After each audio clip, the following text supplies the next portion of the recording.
Okay, welcome back. Raise your hand if you're not here. That's right. Okay, so to remind you what's going on here, we're going to spend about 50 minutes together now, but about 20 of it in this room, just to go over this model that we have looked at as far as community engagement and getting out in the community. And then we're going to spend the rest of the time going out into the library or go outside and do a little exercise with observing people and just noticing new things, as she said this morning. And then at the end of that, we'll incorporate that 10-minute break and then come back and wrap up the day. Okay? So we talked about what these 21st century library leaders know, and that is it all starts with leadership, know the library's purpose. Now what we're seeing more and more is that they embark on highly collaborative community engagement. Whether it's on campus or in our communities or out wherever it is, they're getting more and more into community engagement. I don't know if you're familiar with Keith. Keith's the executive director for ALA. He's been there for a number of years, 10 years maybe? Probably. Yeah. But he made this comment 2 weeks ago in April. And you can read this, his quote there, because I think we're seeing more and more of this. So what do you think of that? Do you think, are you seeing that, or are you? Okay. Yeah, there's definitely and I think librarians have done an incredible job with this over the last 10 years of, what's the word that came out of the session? Evolving, because we were talking about change, and someone and one of the people in the session said, people are, you hear the phrase, people don't like change. He said, if you don't like change, then think of it that we just have to evolve. And for 3,000 years, librarians have evolved and done it quite well at it. There's, from the early days all through, no matter what happened or what the vehicle was, whether it was manuscripts or books chained to the stacks, and I mean, just really, and it's a great word, is that it's evolving, and you're continuing to do that. When it comes to embarking on highly collaborative community engagement, we looked at three areas, and one of these is strategic thinking. And anyone in this room, I don't care what position you are in the library, can focus on strategic thinking, which is more about looking at the total picture and looking further down the road as opposed to just what's in front of us. And when it comes to strategic thinking and community engagement, we looked at this five-step process. I don't even know if I'd call it a process. This piece right here, these 4 areas at the bottom, actually came out of a methodology that Admiral John Boyd put together from the Air Force when he was training fighter pilots. And it's the OODA loop. I don't know if you've ever heard of it. It's OODA, the OODA loop. And you can see it stands for observe, orient, decide, and act. And the whole concept was that if you can do this faster than the person you're competing against, you're going to win.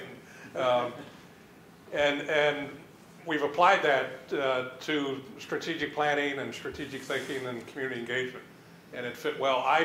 I plugged in understand at the beginning because you can probably figure out why after spending the last 2 hours together. It all has to start with understanding what our purpose is and all those things. So I'm going to spend just 20 minutes. It's a bad time to do this right after lunch. That's why we want to get you out of here and moving around quickly. But I did want to share it with you because you can use this model in your libraries. The first part is about understanding. And we've already talked about this. We need to understand what we believe in as a team, as a group, and we need to understand what our library's purpose is. The third piece there is you need to understand the community that you serve, or the institution, or the school, or wherever you're at. And then observe people in real life situations, engage them in conversation, identify community aspirations. If you're familiar with the Harwood Institute and Thinking Outward and all those things, I'll show you. A lot of work being done in that area in libraries. and toolkits being developed to help librarians go into these areas. And then find out what's impacting people today. And then you orient yourself and interpret these situations based as much as possible on those conversations, and then real data and good data that you can look at. And you do that to make decisions on how you can make an impact, where you're going to focus your time, and what actions you're going to take. And then finally, it goes into action. And we talk about executing an adaptive, people-centered approach to making and measuring the impact that you set out to achieve. It has to be adaptable today. The days of 5-year strategic plans, 3-ring binders, 4 inches thick, you can't do it anymore. Things change before you finish the plan. And the plan has always been, should be just the part of the strategic thinking process, more so than the end result that we spent 12 months putting this plan together. And that's not the purpose. And then if you couple strategic thinking with community-centered focus, what you'll end up with is a community-centered strategic direction for your library that people can follow. Staff can follow, donors, supporters, and the programs and services that you develop will answer these 4 questions if it's done right. And that is, is what we're talking about doing here, is it desirable? And this is UX design methodology right here. Is it desirable by the community that you're serving? Is it useful, and is it easy to use? Because if you're familiar with UX design, if it lands in the middle of these 3 lenses, that's where innovation takes place. And then we talk about outcomes, and that's the 4th question. When you're designing a program or service or whatever you're doing, how will people benefit in terms of changes in knowledge, skills, behavior, condition? Those are the 4 areas that you want to take a look at when you're looking to serve your community. So let me take you through this quickly here. The understanding part, we talked about the first 2. When it comes to understanding the communities that we serve, this came out in LJ's March 9th edition article written by Meredith Swartz, Top Skills for Tomorrow's Librarians. And they interviewed lots of library leaders, directors in the academic world, in the public library world, thought leaders nationwide, to find out what new skills they expect to need in librarians over the next 20 years. And here are the 11 that they came up with out of these conversations with these folks. And you look at that, I mean, that's a kind of a different list than what we used to see 10 years ago, 20 years ago. But when you look down here to number 6, it's data analysis and analysis. And you read what came out of the article. Bailey, are you people here from Oregon, right? Familiar with the Bailey? Multnomah County Public Library.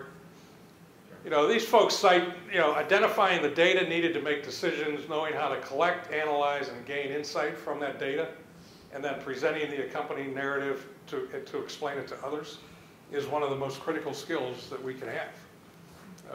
Because we're hearing a lot more. We're doing a workshop in Columbus, or in Youngstown, Ohio next week, and one of the presenters is from one of the libraries there about how they use data. Can you give me an example of what data is being collected, like 1 or 2? Yeah, I'll show you. This is one of the tools that's out there, and it's Analytics on Demand by Gale, Cengage Learning.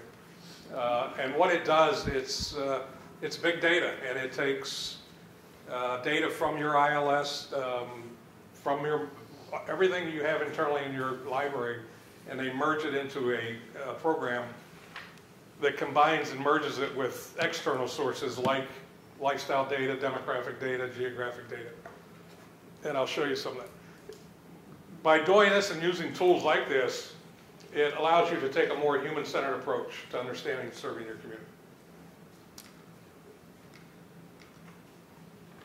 This is one of the, well, let me show you this since you asked that question. This is a 2-minute video that put together for this particular tool, and they kind of explain it a little better. There's a growing movement among public libraries to embrace a data-driven approach to understand the communities they serve and deliver on their missions and goals. Analytics on Demand, created by Gale, a part of Cengage Learning, is the first affordable solution that delivers the power of big data analytics to libraries. There's no time like the present. According to Pew Research Center, 80% of Americans don't know what their library has to offer. But with Analytics on Demand, analyzing data inspires action. First, use the Patron Profile app to identify which user segments represent the most opportunity for your library.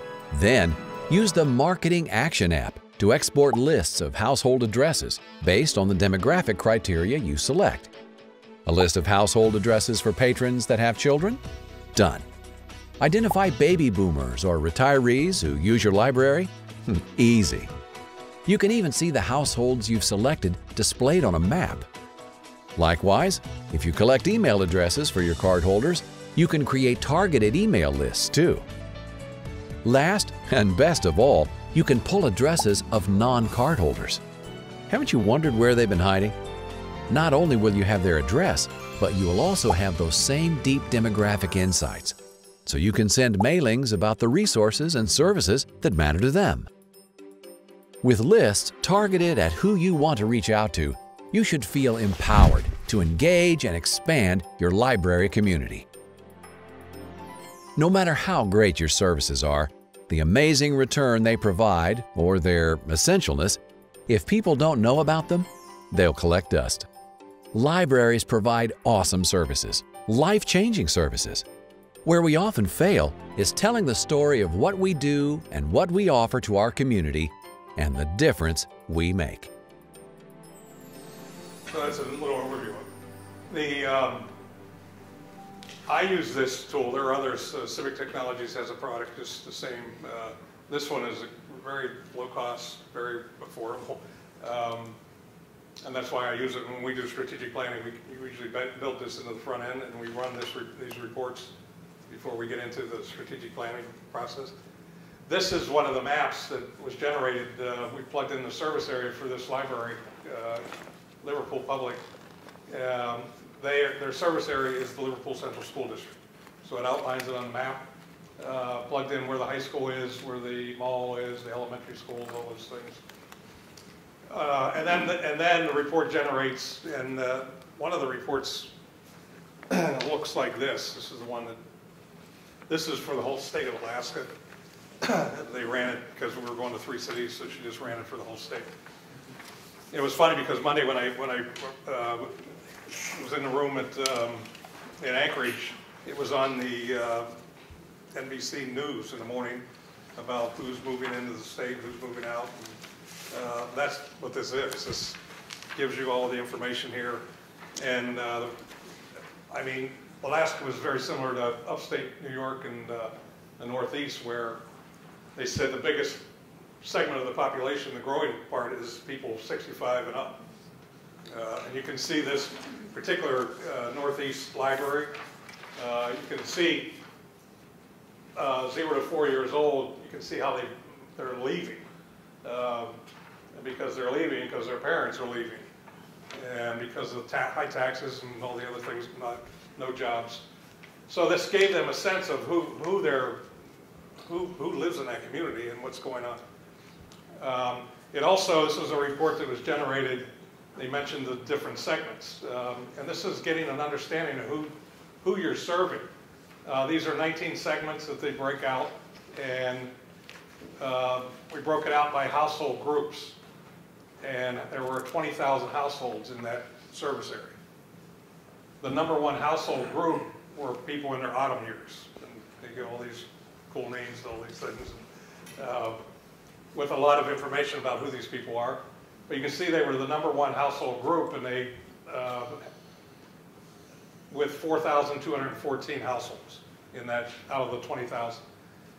So this is all households in the area. The piece over here are the patron household counts. These numbers represent households where someone in that household used the library in the past 24 months. And you can narrow it down to the last year, the last 4 months, last month, you can do whatever you want. But if you look at this library is doing a really good job. You can see the top 5 household groups in their service area, and you can see that they are almost identical as far as who uses the library the most. Plus, out of 4,000 households in this number 1 group, 2,199 of them use the library. That's 52% of that population. So 1 out of every 2 people in that segment use that library, which that's really good numbers. But there's a lot of opportunity here also from a marketing standpoint. There's 2,000 households. If these people love this library, you know, what's going on here and what can we do? Now with the non-patron app, as they call it, it's a report. We've pulled them up. You generate all the addresses of those households, which was the missing link before. There are no names attached to it. It's just the address for that household. So like Liverpool, the one thing they said was, we're going to mail these out because the people that get these come to the library and get on a mailing list. Well, those people that aren't using the library don't have this. So they're doing segmented marketing programs where they're mailing these out to people saying, hey, you know, why don't you come and join your neighbors? A very powerful tool here. Some of the other things, you can look at some of the numbers, and from an internal standpoint, you can really sit down and talk to people internally about where do we want to go, how do we want to get there, and how do we want to reach it. The other conversations that came out of this, this is another one of the, some of the information you get from the report by segment. This is the autumn years, established, mature couples living in gratified lifestyles in older homes, key features, homeowners, how much the income, age groups, all those things. All this data is handy right there for you. I don't expect you to read all this, but this is some of the narratives that you get out of it. What they read, where they stay when they go on vacation, what kind of products they buy, all kind. And this information here, we got into this in Fairbanks. This is national profile. This is it for Liverpool. Because who was it? Joyce from Delta. She bust out laughing. She said, "That ain't my group of people." Right? And we agreed with that. And I said, you know, we've been in that situation where you sit there and look at it and it says, you know, they like to read newspapers or they watch CNN. You can have it because you know these people, and you can have conversations and to say, okay, what do these people watch in our area, and what can we do? So it's data that you can have conversations about. There it is, because conversations matter. This is one of the maps that they talked about on the video. This map here represents, every blue dot represents a household who used the library in the last 24 months. And the Liverpool Public Library is buried under these, you can see the red there? That was the star. That's where they're at. And it's a classic Northeast community because when it was developed years and years ago, it sat on the Erie Canal. This was part of the Erie Canal that ran, and they had mine salt here, and it was a very, that's where everyone lived, because that's where all the action was. As the community started to grow, the only place to go was this way. So now they're dealing with, as they call it, sprawl. And I crack up when I hear that, being in Alaska, because when I got into that with them, we interviewed people through community conversations. Some of them were friends of mine, and I said, you know, what do you think about the library? And they said, well, we don't use it. And I said, why not? And they said, because it's down there. And I said, what do you mean it's down there? And they said, well, it's too far. So I took this map and I plugged these numbers in. My buddy lives by the Seneca Mall, and he lives right in here somewhere, in one of these neighborhoods. Here's the library. It's 4.3 miles from his house. It's a 10-minute drive. I said, Steve, I walk down there from there. I mean, when we're out to get our 10,000 steps in. So, you know, those were some of the issues that came out of this process was, if these people feel like that, what can we do to get services up into those neighborhoods? And they did not want to invest in a branch. They tried it and it didn't work. And so now they're talking about pop-up libraries, and now we're partnering with the schools because the schools want them up there where the students are to have after-school programs. They're going to replicate library programs up in those school areas in the neighborhoods so the kids can just leave their house and go right into the neighborhoods. So they're, investment-wise, there's nothing for the library to do because the school's given them the space, and now they're working together, which is pretty neat. Now, this is a very successful small library. These blue dots represent the people who pay the taxes to support that library. Look who else uses their library. These are people who've used that library in the last 24 months outside of their service area. And because their programs and services are so great, and their collection has always been so great that people will drive great distances to get to it, even though these people won't walk down the street to get it. So they were pretty excited about that map. This, mentioned in there, the map, you could break it down into segment after segment after segment. This represents aging in place patron households, that group. Every blue dot used the library in the last 24 months. I put these green circles on the map for this purpose. Look at this circle. Keep an eye on this circle right here, or this one here. Watch what happens when I advance the slide. You're going to see red dots. These are people who never use the library that are in this segment. So there are patrons in all these neighborhoods, and there's people who never use the library. So now, through the non-patron app, they can get the addresses to those people and send them a program and a note and make connections. So you identify and gain an understanding of who you're serving. Then the next step is to observe them and have conversations with them and find out what their aspirations are for that community. Not what their problems are, but what kind of community do you want to live in? Or what kind of university do you want? Or what kind of school do you want to be a part of? And what's impacting them now? This is the Harwood Institute's toolkit, Turning Outward to Your Community. It's put together through PLA and the Gates Foundation and ALA.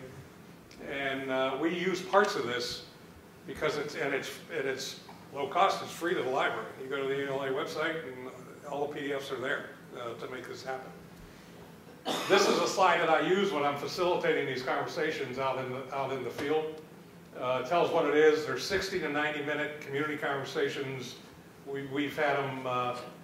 This is Liverpool again. This was a flyer they put together Monday at the public library. On the 22nd, we were at the YMCA because that's where everybody goes. Tuesday, we were at the Northside Church. Then we were at St. Lutheran Church, and we went to Dunkin' Donuts. I mean, we were all over the place. And everyone was having a lot of fun with it because they were out running around talking to people. They're focused on learning in these conversations. They're not about the library, and they're focused on learning. And the questions are, what kind of a community do you want to live in? And why is that important to you? And how do you see things different now? And when the first time the librarians got into this, they were a little nervous because they were like, we don't know if we can help them or not. And I said, you don't have to worry about that. You just listen to them as a community member.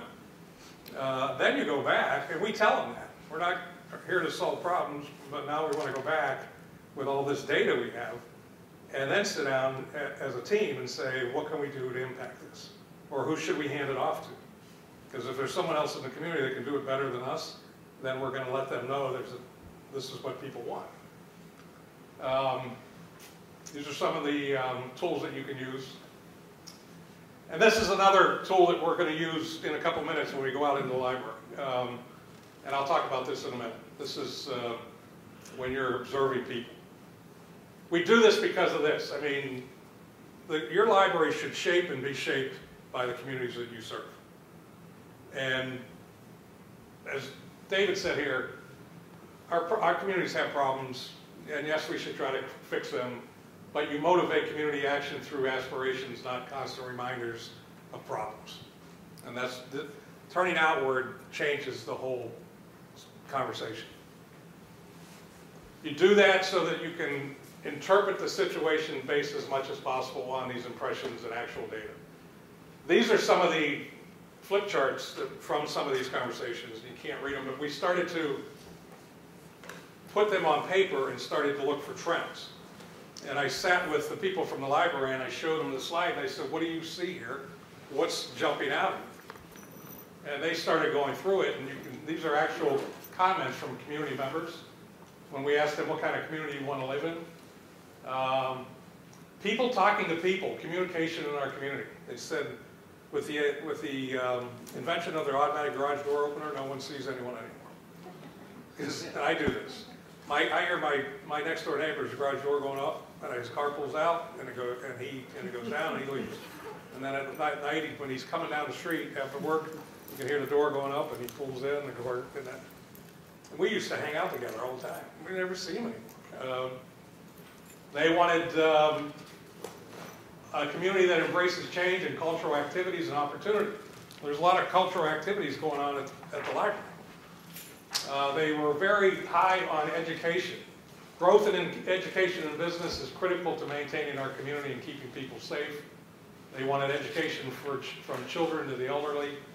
All these things happen in these conversations. And then you take all that in and make decisions about how you can make an impact, where you're going to focus, and what actions you're going to take.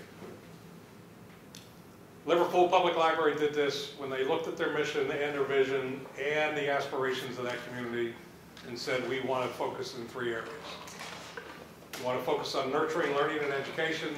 We want to focus on connecting this community with the sprawl and everything they're talking about. And we want to reimagine this library as a 21st century library to serve their needs. And that's what they did. They put together a plan to make that happen with all the drivers that it takes and the components. These components that we came up with, these are present in probably every library. I know they're here. You know, the library as a library, the library as a meeting space for the community, the library as a performance area, as a hangout, as a cafe, as a break room, business center. All these things are taking place in our libraries today. Like this room right here. Could be a meeting space, could be a performance place, could be a place for people to hang out, could be a break room, could have, you know, this could be used as a business center. And the idea now in libraries is to make spaces flexible. Not so much to say that this is the business center. I mean, the business center could be anywhere in this building, which is a pretty neat concept. And again, you do this so that you can take action. Because if you get all this information and you don't do anything, you know, it's all for nothing. So let me show you a clip here of my buddy, George Karl. Everyone familiar with George? Because we're going to send you out into the library here, or outside, wherever you want to go, to do a little exercise. George, in his great way, invented the word vujade, as opposed to déjà vu. And we know what déjà vu is, and you know, I've done this before. It's just happened to me before. Listen to what George has to say about vujade, because this is the mindset that you need to get into when you get into this type of planning and observations. You know, I say you have to have the mind of a child. These children are very creative because they don't know what déjà vu is. I mean, everything's new to them. This is like a 15-second clip here. Just that's weird.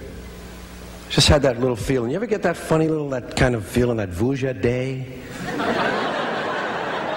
You know, not déjà vu, this is vujade. This is the strange feeling that somehow none of this has ever happened before.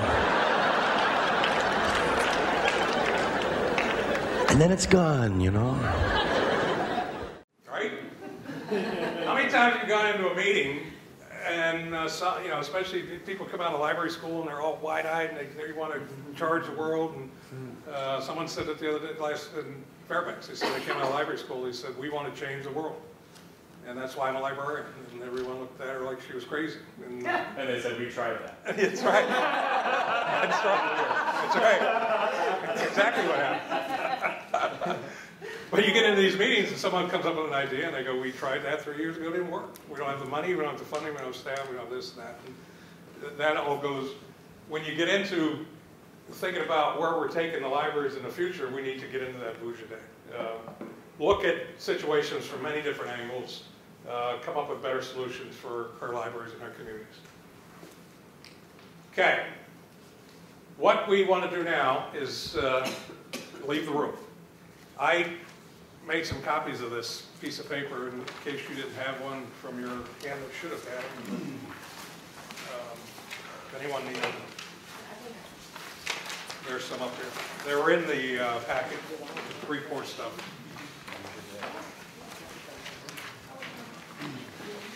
How many people engage in observing people in your libraries? Formally. You know, a program where you formally develop. Formally? I mean, we're always doing it, exactly. But get to a point where you get it in people's minds that we want you to take the next 20, 30 minutes, whatever, and go out and observe people and observe what's going on. To consciously do that. The company IDEO, who is a design company that put together a toolkit for librarians. It's free. You can go to librarian toolkit, IDEO, on Google, and it'll take you to the site. It's a PDF, and they just developed the first Apple mouse. They designed it. Now they're working with third world countries and farming and coming up with how to design programs and services. So they did one for libraries. It's awesome. But if they were working with this library, the CEO would tell you, Tim Brown would tell you, they come in and they'd sit out there on that bench and just watch where people park, where people come. The kids come from the high school.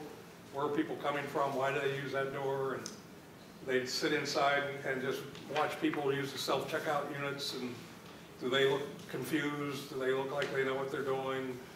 Where do they go when they come in? Do they go to talk to a staff person to get information, or do they just knowingly know where they're going and go in and sit down and grab their iPad, whatever they do, right, and observe what's going on.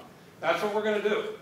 We developed this form just if you do this as a formal process, so you'll have some consistency. You start off by thinking, knowing what your purpose is in alignment with that, and then go out and look, and what did you see and what did you hear, and you can read the form, but you observe and then you orient yourself. These parts in blue here was actually a director at Tampa, Hillsborough, down in Tampa, Florida. She hosted the program. She took one of these forms and went out to her own library and came back after the field trip. And we said, well, what did you observe? And she was like, oh my God, I just met this woman out there. This was her library. And she said she's here every day. She brings her daughter here for the programs. And she brings her daughter into the library and goes over and sits in the area with her iPad and her laptop and does whatever she does the whole time. And then her daughter comes out and says, let's go, Mom, and they leave. So because we were doing this exercise, she saw her over there. She said, you know what, I'm going to go over and talk to her. So she went over and said, you know, what do you do? I bring my daughter here. She said, well, I see you here all the time. And she said, do you know what the other things we have at this library? She said, I have no clue. You know, and that was her observation. You know, many of the visitors are still unaware of all the great things that this library has to offer. Even though the woman, she said she was there more than some of the part-time librarians. I mean, what actions, adaptations, innovations would improve this situation? And her comment was, we need to engage parents in conversations, talk about their interests, their aspirations, their questions. What would you do? Free up staff to engage parents on conversations, take them on tours, or offer tours, provide direction. That all came out of this one little 20-minute exercise.